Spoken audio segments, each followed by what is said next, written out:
അസ്സലാമലൈക്കും. തട്ടിക്കൂട്ടി കിച്ചണിലേക്ക് എല്ലാവർക്കും സ്വാഗതം. ഇന്ന് നമ്മൾ തട്ടിക്കൂട്ടി ഉണ്ടാക്കാൻ പോകുന്നത് ഒരു കൂമ്പ് തോരനാണേ.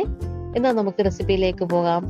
ആദ്യം അതിന്റെ അരപ്പ് തയ്യാറാക്കാൻ വേണ്ടി ഒരു മിക്സിയുടെ ജാറിൽ 3-4 പച്ചമുളക്, 4-5 വെളുത്തുള്ളി, ആവശ്യത്തിനുള്ള തേങ്ങ, ഒരല്പം മഞ്ഞൾപ്പൊടി, ഒരിച്ചിരി ജീരകവും കൂടിട്ട് ഒന്ന് ക്രഷ് ചെയ്തെടുക്കാം. ഒരുപാട് അരഞ്ഞൊന്നും പോവണ്ട.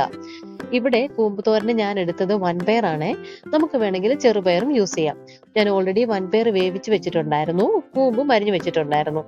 അടുപ്പിൽ ഒരു ചട്ടി വെച്ച് വൻപയറും കൂമ്പും നമ്മൾ ഈ ചതച്ചു വെച്ചിരിക്കുന്ന ഈ അരപ്പും ആവശ്യത്തിനുള്ള ഉപ്പും പിന്നെ ഈ ഇച്ചിരി വെള്ളം, അതായത് ഈ ജാറ് കഴുകിയുള്ള വെള്ളം മതി കേട്ടോ, ഇച്ചിരി വെള്ളം ഒഴിച്ച് നല്ല പോലെ ഇളക്കി അടച്ച് തീ സിമ്മിലിട്ടൊന്ന് വേവിക്കുക. ഇടയ്ക്കിടയ്ക്ക് ഒന്ന് ഇളക്കി കൊടുത്തോണം. വെന്ത് വന്നതിന് ശേഷം കറിവേപ്പിലയും കടുകും ചെറിയ ഉള്ളിയും ഉണക്കമുളക് ഇട്ടാൽ നല്ല ഭംഗിയായിരിക്കും. ഇതെല്ലാം കൂടി ഇട്ടൊന്ന് താളിച്ച് അങ്ങോട്ട് ഒഴിച്ച് നല്ല പോലെ ഇളക്കി യോജിപ്പിക്കുക. അവസാനം ഒരിച്ചിരി പച്ച വെളിച്ചെണ്ണയും കൂടെ ഒഴിച്ചാൽ നമ്മളുടെ കൂമ്പ് തോരൻ റെഡി ആയിട്ടുണ്ട്. നല്ല സൂപ്പർ ടേസ്റ്റ് ആണേ. എല്ലാവരും ഇതൊന്ന് തയ്യാറാക്കി നോക്കണം.